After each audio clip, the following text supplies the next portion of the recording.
and we are back again to our podcast. Today we have interesting topic and a few of our guests that will introduce themselves and then we'll get the topic going.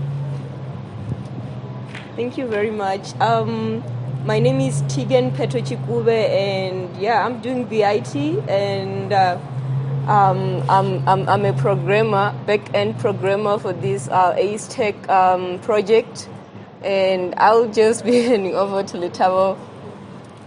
Thank you, Tegan. I am Letavo.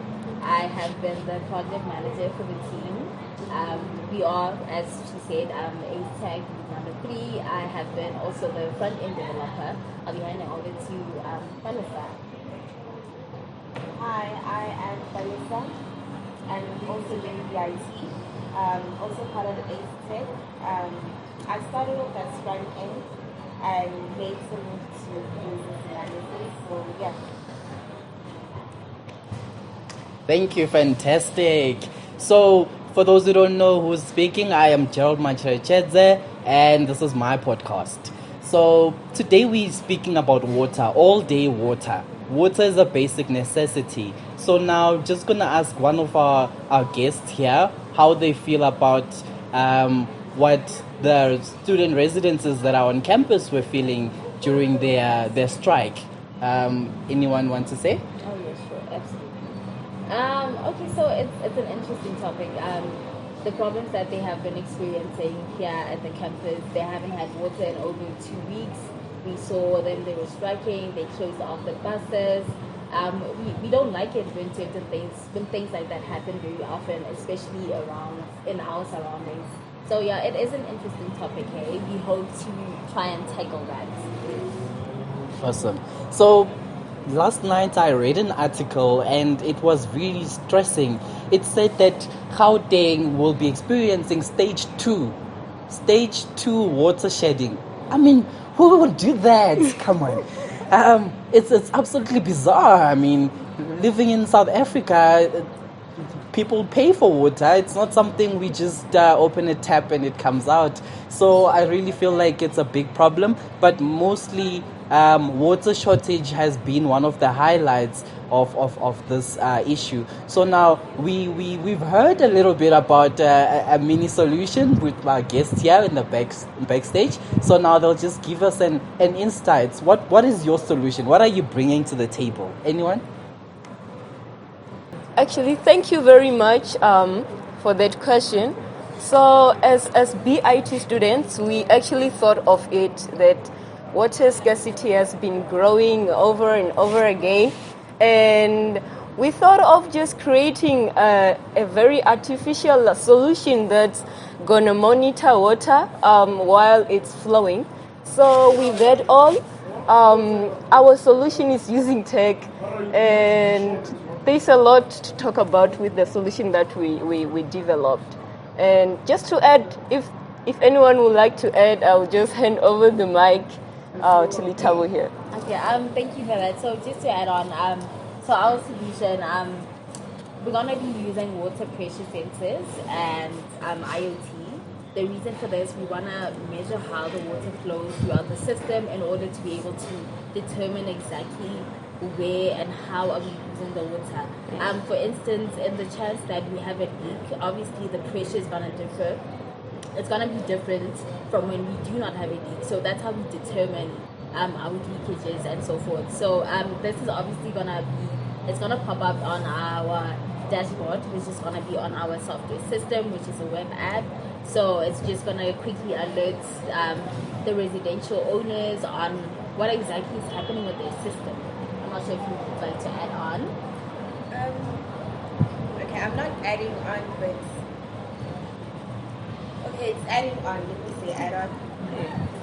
What Litabo just mentioned now, that our system will detect water pressure. So, in terms of how the system will alert, is if there's an unusual flow, the system will pick up that there's a difference or it's unusual or something, and it will alert users of this unusual activity, if I can call it. So yeah, it's a very very excited for this initiative. Very excited to see the outcome of the entire project. So yeah, very excited. Great, great. I see we don't only have great developers but great speakers as well. Well answered. So now I heard you guys have been having sleepless nights. How long has it taken you to build this project? Oh, okay. Thank you for that. It's been, I can say, is it 8 months? 7?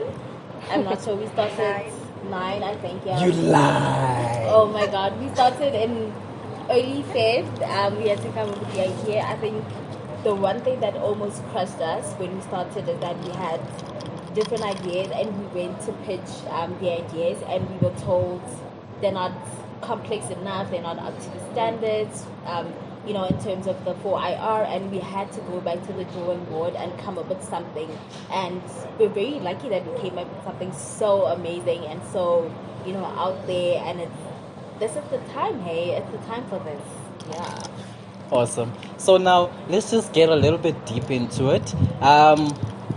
Looking at the past years, do you think that your project is sustainable? Is it something that can change the world? Is it something that can be used in other countries, or it's just based for Gauteng or this platform? I don't think this project is just a South African thing. I don't think it's just for South Africa. I think that many countries can benefit from this project because water it's a global thing. You understand? So it could benefit not just South Africa but all other countries out there because once there's no water, how do we sustain ourselves? How do we go about our daily lives? How do we cook? How do we clean? How do we want to come to such meetings and gatherings? So it doesn't just benefit us, it benefits the whole world. It's a global, beneficial project. So yeah. Yes. Okay, just to add on that, yeah.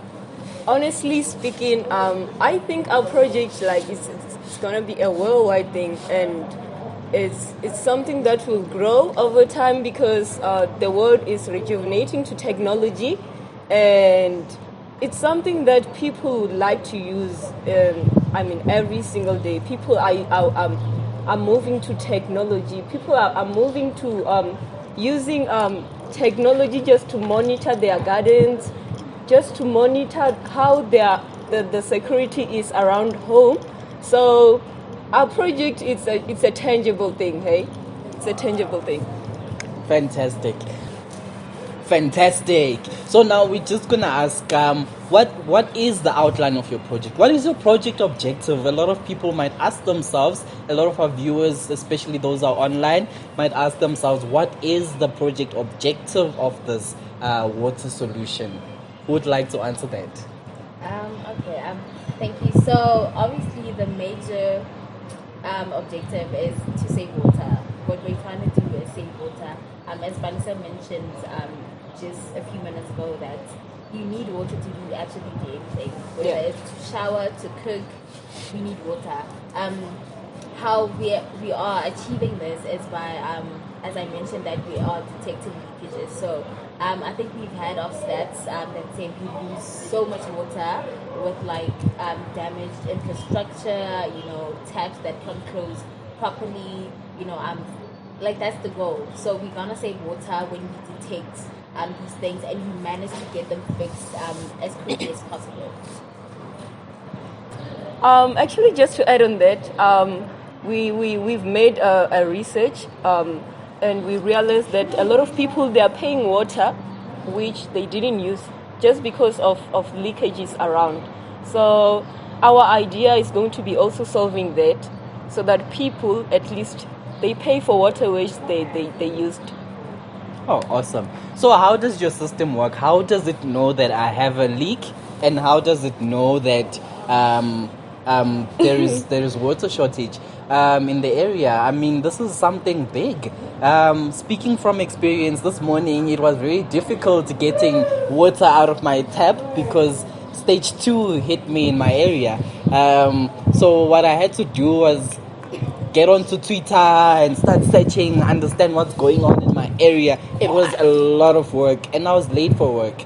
So that's something that really needs to be in the market there. So now, just quickly help me understand, and our viewers, of course, how does your system tell whether there's a leak? Do I get some form of notification? Maybe do I? Okay, so to address the first point that you spoke about, where you had to go on Twitter to see what's happening. So we have an announcement page. So the plan is to work with water institutions from Rand Water to Joburg Water. In any case, that's obviously an announcement like there's gonna be stage 2. You're gonna be notified of that. You get the chance to properly prepare and maybe save water just for the moment and be ready. So in terms of how our system works, as I mentioned, is that obviously the flow of water, there's pressure, and in the chance that there's a hole in a certain pipe or there's rust around the pipe, the flow of water is going to be different. So we're using that technique to properly determine when there might be a possibility that the water is leaking somewhere. And in the case that it is, as a user, you get notifications on your dashboard. So if you have a leakage, it's going to pop up on your dashboard. And another thing that we're going to do is that we're going to dispatch a water technician or a plumber to come help you out on the infrastructure that you may have problems with. Thank you. Awesome. So I was just reading a quick tweet here on our podcast. So people want to know, is it just the 3 of you that managed to do this great amount of work? How many developers were you? And maybe just run down how the team looks like. Okay. Well, we're not 3. It's not just the 3 of us that you see here. We're a team of 9 absolutely amazing people. We have an amazing team. I don't want to lie. Like everyone just pulls through where the other one cannot pull through. You know, it's just everyone is just working together. You know, so yeah. You guys are fantastic. You were very fantastic guests. I really like to thank you guys for your hard work. Thank you for pulling through. This is Gerald podcast signing out.